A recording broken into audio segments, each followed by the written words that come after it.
This is a remake of Part 18 and in some ways the most important part of our respectful rebuttal of Richard Gage's 9/11 video, Blueprint for Truth. Even with my 231 reasons favoring natural collapse so far, you may be unconvinced and still asking, what about Building 7? So let's finally investigate one of Richard's central claims that the freefall collapse of part of the north face of Building 7 is the silver bullet which proves controlled demolition beyond a reasonable doubt. At the very beginning of the debate, Richard Gage said, quote, "My opponent must resolve the symmetrical freefall collapse of Building 7, or the debate is over." Let's go over it in more detail because it is of critical importance to the controlled demolition theory. Common sense tells me that a building can't collapse at gravitational acceleration, as NIST said, unless all resistance has been removed from below the collapsing structure. How could any part of that collapse of Building 7 be at freefall?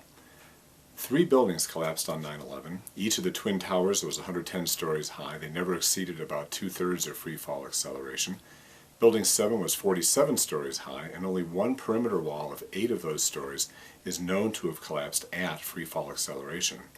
So out of a total of 267 floors collapsing and one face of 8 of those floors coming down at freefall, engineers I've talked to have said this is insignificant.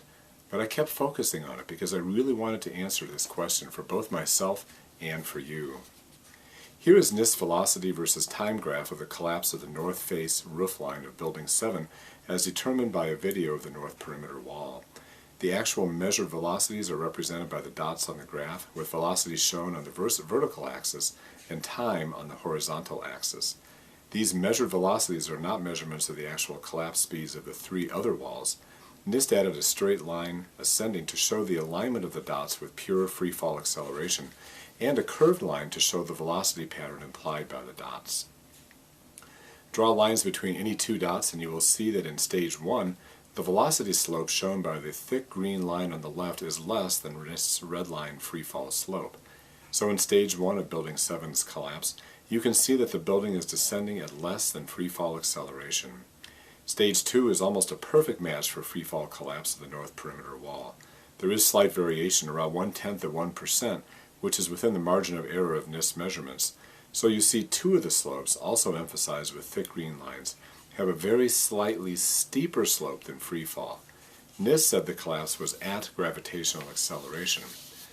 Now freefall acceleration does not mean no resistance, it means no net resistance, meaning resistance can be canceled out by other forces.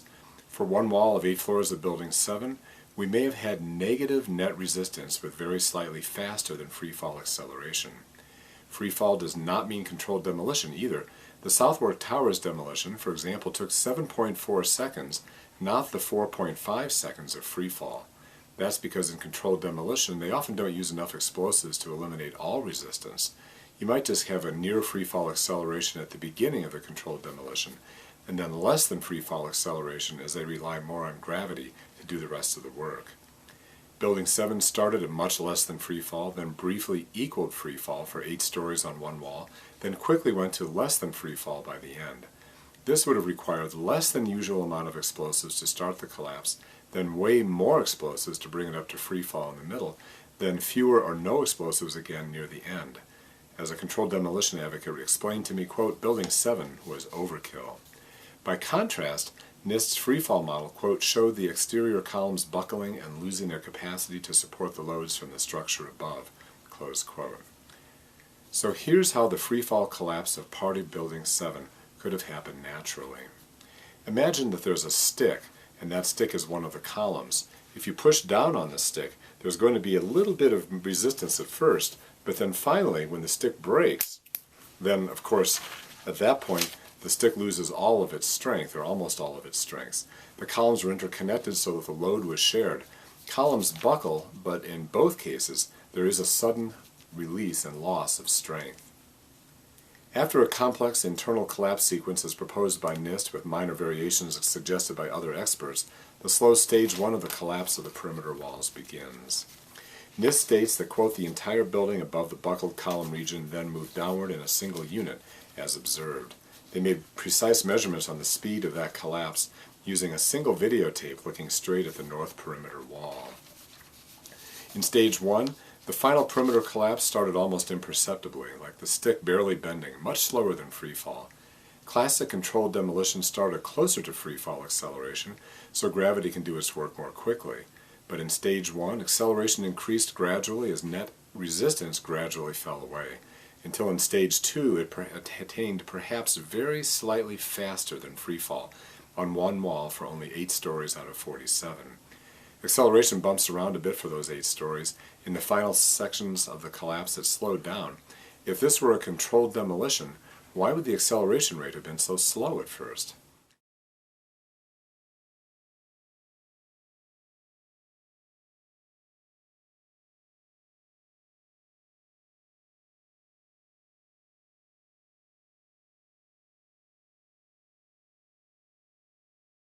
There was a tremendous amount of smoke coming from the building just before the collapse, as you can see here.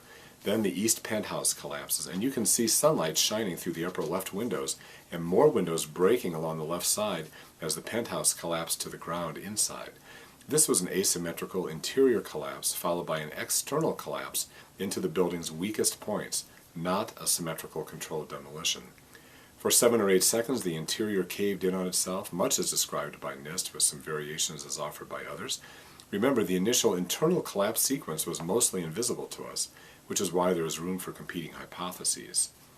You can see in this picture how very asymmetrical the collapse of Building 7 really was, taken from a different angle. Now here's a simulation I drew to help explain the north perimeter collapse, and from here I will speak slowly. After stage 1 begins, at number 2 near the top you can see the east penthouse collapse. Number 3 near the right center is debris falling inside the center of the building and down, shifting the load to the perimeter columns over those 8 seconds. Number 4 at the bottom, the debris pile spread out at the bottom and pushed out against columns randomly, stressing the columns with irregular horizontal loads. Go back up to number 5 at the top. The columns, unevenly weakened from 7 hours of fires, were also pulled in from the breaking support beams above. The small kink along the top of the building was evidence of columns about to buckle, mostly at the weaker welded connections. Now go about 2/3 down to number 6. The perimeter columns buckled, pushing their loads to other columns at the speed of sound, triggering more column breaks at the weaker welded connections, causing gradually increasing acceleration as structural resistance in the perimeter columns quickly gave way one by one. This begins stage 2 of the perimeter collapse, where acceleration may have slightly exceeded 100% of freefall for some of those 8 stories. Let's talk about how. In number 7, an 8-story chunk of floors held onto a perimeter wall. Those attached floors may have literally torqued the perimeter wall down those 8 stories. A 9/11 truth researcher told me this would have no effect on the net collapse speed. Quote, think of the falling chunk of building as a system. Put a dotted line around it as the boundary of the system. Anything going on within the system, such as any torquing, will have no effect on the motion of the system as a whole. While the entire collapsing building is not the system we are measuring only the collapse speed of the north perimeter wall. So if we draw our dotted line around the upper north perimeter wall and think of that as our system, then the internal torquing and leveraging happening to the visible wall is outside of that system and can be affecting the speed of the wall's collapse. The falling building core pulled the perimeter down via the floor trusses, so we are treating the facade only as the system which fell at 1G or slightly faster. The torquing or leveraging would thus be external to the system. Now here's the most important part. Those collapsing beams, still clinging to the wall, functioned as levers. If the left end of the beam is momentarily held in place or even slowed down in its fall, the left side becomes the pivot for the lever. If the right side is still grabbing onto the wall and some kind of weight is also yanking the beam down, that weight is leveraged, and the lever overcomes residual resistance from the buckling columns and throws the facade down at freefall, or maybe faster than freefall acceleration. Look at number 9. This leveraged pull-down overwhelmed any remaining resistance from the buckled columns and resulted in net zero or less than net zero resistance, and perhaps a barely faster than freefall drop. And finally, number 10, as the perimeter crashed into the debris pile, its descent was slowed. This is the third, slower stage of the collapse sequence. So to summarize, there were three forces at work on Building 7 during its collapse, and the sum of these three forces varied with time.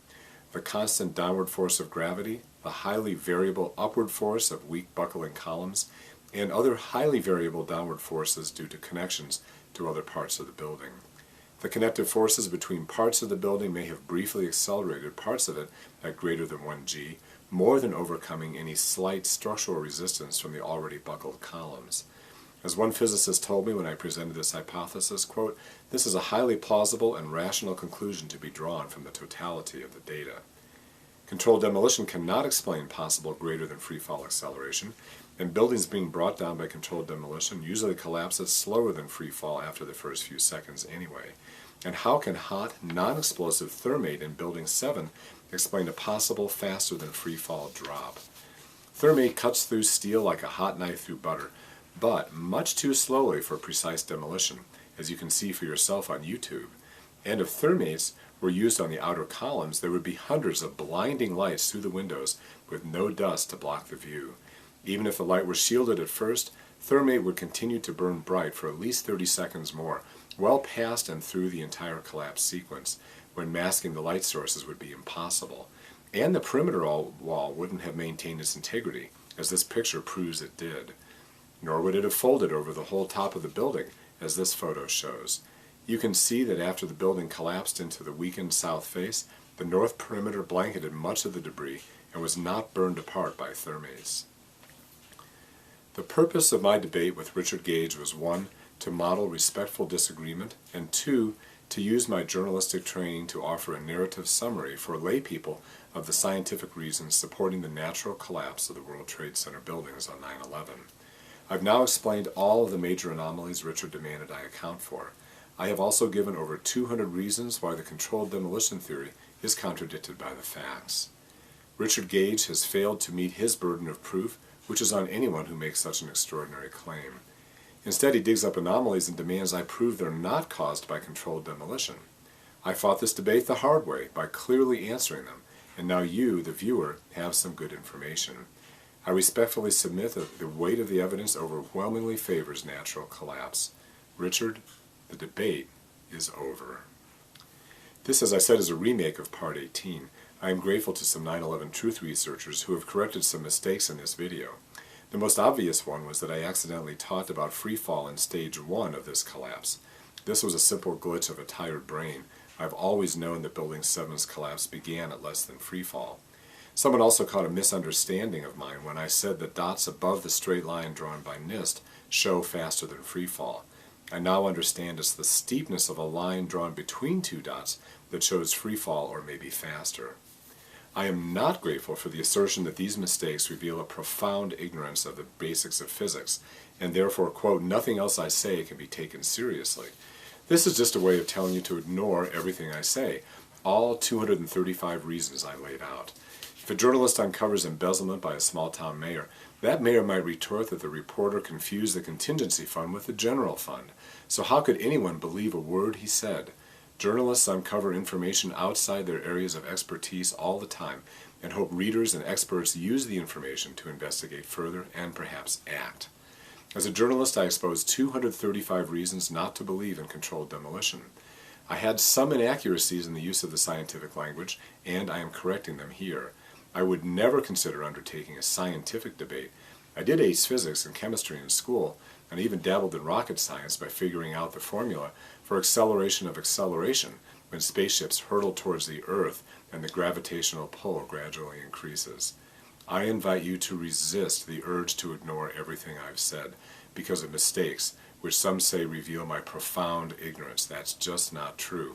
I understand this material fairly well, and I trust you to judge my arguments on their merits.